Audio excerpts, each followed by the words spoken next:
Well, welcome back for another exciting edition of the REI RockStar podcast, your source for any and all advice, tips, and information on building wealth through real estate investments right here in St. Louis. I'm your host, Nick Bauer, your real estate investing coach. Guys, get ready to learn how to build massive wealth through buying and selling real estate for profits and make that serious lifestyle change. Remember, it's not about the money, it's about the freedom. We passionately believe that the money that we can make in this business buys us the freedom to do the things that we want to do in life, when we want to do them, how we want to do them, where we want to do them, as often as we want to do them. That's what keeps us going.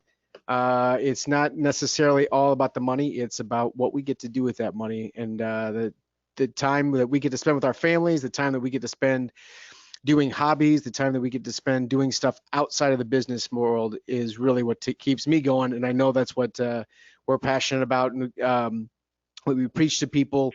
And I know that that's what many folks that have come through our organization aspire for, that freedom more so than the money. So something we're passionate about. Remember, it's not about the money, it's about the freedom.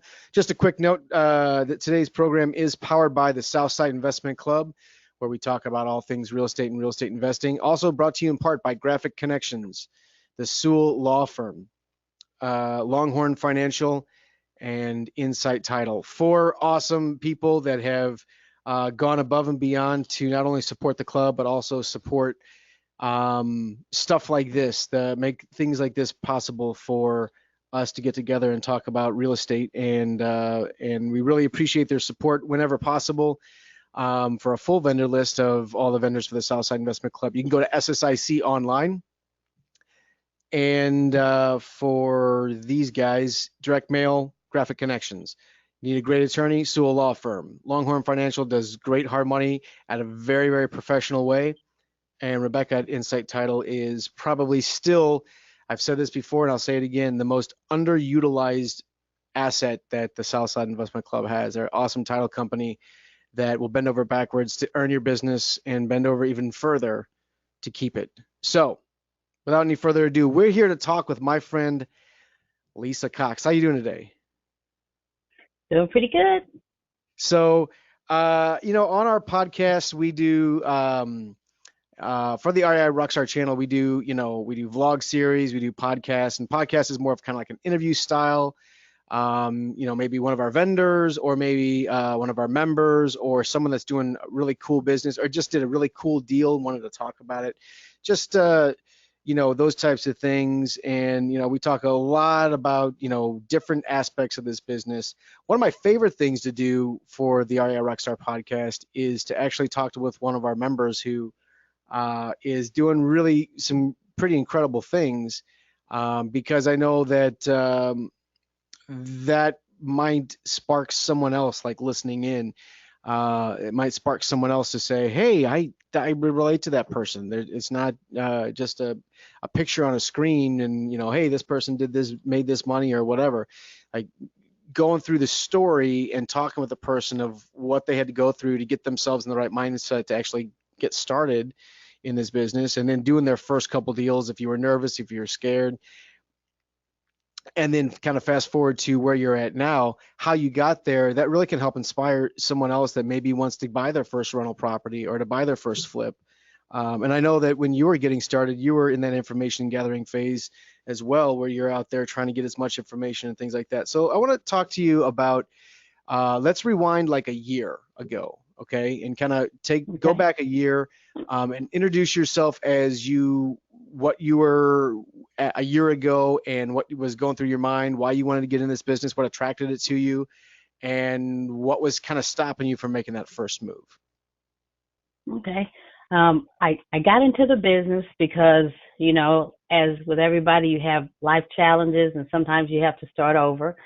And at my age, the only way that I could legally make enough money to retire comfortably, I figured would be real estate. So a friend that I work with, she invited me to a seminar, and I went to the seminar, and she ended up dropping out, but I ended up doing some more investigation. So I said, I'm going to do it. I made up my mind. I like it. And I just decided to start. I joined Southside Investment Club. I would go to all the meetings and listen and take everything so I could apply it. And November of last year, I bought my first property, and it was a flip. So it was an older building. It was built in 1982, and nothing had been updated since then. So of course, you always run into something new. But I'm like, okay, let me just overcome this challenge. I was very creative. I watched my budget. I figured out ways to reuse things, or if things were older, to make them look new, and you know, update things that look nice, but not spend a lot of money. So that was a successful flip for me. I actually had it sold before I was finished with it. Some people wanted to buy it from me before I even started flipping it, because a real estate agent approached me, and I said, well, no, I said, this is my first one. I have to do this so I can prove that I can do it.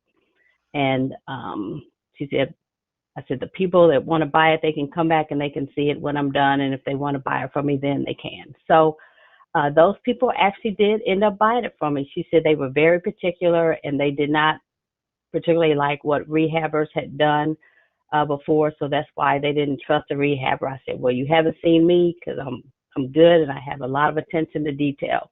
And they came back and they absolutely loved it, and they bought it. That's awesome. So that was my first. So that was my first property. And you made $300,000 on that deal, right? Oh, a million. I think I made maybe about 20. Okay. Yep. That's awesome. And that got you going. And so that gained you the confidence. Like, okay, so going into that a year, if you were to rewind a year, you went to one of our events, actually. You went to a 3-day event. Yes. Um, and you actually, I think you got you used Craig's rehab REI RockStar rehab toolkit to complete that first rehab, right? Well, actually, he didn't have the toolkit out yet, but I took copious notes and listened to everything that he said, and I remembered. So I followed his pattern of what he taught us at the 3 days. Right. So using those techniques, you went out and were able to stay organized, stay on time and on budget as best as you possibly could, and Yes. was able to get that. That's right, because the REI Rockstar Toolkit didn't come out until February, and you did that in November. So um, Yeah. that's all. We were feverishly putting all that together to make sure that we had a um, good system for people that wanted to plug into it and be able to do that. So that's awesome. So congratulations. Yeah. So then you do your first deal. Were you nervous to make that offer? Were you superwoman? You're like, I can do anything, or were you just like, gosh, I hope I'm doing the right thing? Well, I was a little nervous, but it was a foreclosure. So I put my offer in, and I actually won the offer, because with foreclosures they just take the best offer. And then after they accepted my offer, I went back and got an inspection on it, and I saw some things that needed to be fixed. So I made a counter offer for less, and then the company met. We met in the middle, which I was fine with. So I was able to pay a little bit less than I thought I was going to pay originally, Hmm. which was better. And but I had planned, because I remember that Craig said, when you're going to do it, have everything ready to go on that day. So I knew when I was going to close. I had my contractors lined up and everything. So I closed on November 15th, and my contractors start working on November 16th. And it Awesome. took 2 months to get it done. That is awesome. We tell people that all the time, because from the time that you go under contract to a property to the time you close, might be 3-4 weeks, depending upon the deal, right? And that is free Yeah. time. You're off the clock. You can get your scopes of work together. You can send them out for bids. You can dot any I's, cross any T's, figure out exactly what your game plan is, put your schedule together, pull any permits that you might need to be getting, so that if you close on the first, you can get started on the second. Have your guys over there pounding away on the demo. So that's awesome. And when I first met you, it didn't strike me as a typical newbie. You strike me as someone who, like, hey, I'm doing this thing, and I'm here to learn how to do it the right way, so that I don't make as many mistakes if I was just going out this on alone. right? And you, the typical newbie is I'm scared to make my first offer because it might get accepted, right? And that's totally cool because I was there. Pretty much anyone who's ever bought their first piece of investment property has been there at some point, right? But you had a little bit different attitude, like I'm doing this and I'm here to learn some of the things that I need to watch out for. I need to learn some of the things that I should be doing, shouldn't be doing. And you, like you said, you took copious notes and applied that stuff, and that's really really cool. Because when we put a bus tour together or a success summit together or a case study together or whatever we do, a podcast or whatever, we can put a significant amount of time into doing that, and it makes us feel good that there's people like you that take that information and then go out and actually apply it rather than just keep it in their brain and never do anything with it. So that's awesome. Congratulations. So you did your first rehab and you're all excited. You're like, oh my gosh, I get to cash this check and I'm going to go to the boat and put it all in black. Is that what you did? No, I said I took some money and I paid off some bills, and then I kept the rest of it in my real estate business because my plan is to maybe like for the first 5 years, I won't be really taking any money out because I want to build a bigger business. So my next step was rentals because I want some passive income because doing flips is a lot of work. Can be, yeah, And absolutely. yep. And well, I have a full-time job too, so I don't do real estate full-time. So I need to be able, to have a balance of that. So I bought my first rentals in April. I closed in April. Mm-hmm. So I had 3 doors. Yep, I bought a two-family and a single family. And Mm-hmm. then, well, also in that same month, I bought another single family that I had gotten from a mailing I did with Graphic Connections, Mm-hmm. and that was a good deal. I was able to do it owner financing, so I didn't have to come up with any money out of pocket. The house needed some repairs and everything, which I knew when I bought it. So all my funds could go towards fixing it up and getting it rented out. So I got that done. So then I had 4 doors going, and last on the 26th, I took a big plunge and I bought an 8 unit apartment building. That's a cool That was story too. scary. That, yeah, That if was you had some scary. jitteries, that's probably where they were coming in, right? Because now you Yep, are a that was landlord, scary. you own property, and you got some responsibilities, sister. Walk me through that. How'd you find that deal? And walk me through the thought process of what you were thinking about when you were evaluating that property and thinking, can I actually do this? Okay. Well, I have a guy that I use for financing, and I found some wholesale deals, and I would run the numbers and run it past him, and he would be like, oh, I don't know about this or whatever, because so I'm like, okay, but that didn't deter me. I'm like, I'll just keep on going. It's a numbers game. So I talked to him about it, and sometimes he buys properties for his customers because he's in the job to make money. And I said, okay, well, if you find anything, let me know. He's like, well, you're not a customer yet. I said, okay, but I had done all the paperwork to fill out the application, which was like writing a book.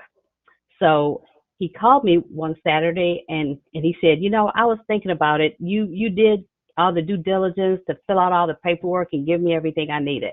He said, I've got a property, and do you want to take a look at it? It was in Belleville. So I said, okay, I'll go and take a look at it. I went and took a look at it, and it was fully rented. I mean, it needs some TLC, but other than that, it's a nice solid building. Everybody that's come to look and do work on it, they're like, this is a nice solid building. Just needs some TLC. So I went ahead and I'm like, yep, I'm gonna buy it.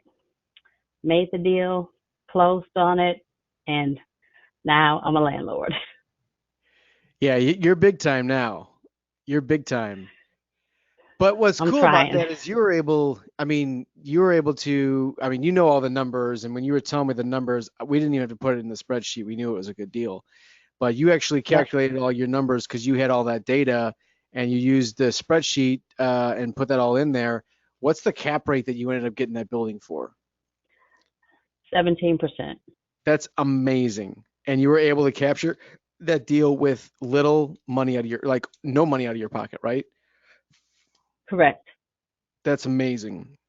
Yep. And a 17% cap rate for someone that might not know what that is, that's a really, really strong cap rate. That's a fantastic deal, no matter how you shake it. And um, since you had no money in the deal, the owner financing terms were a little bit more than a traditional bank.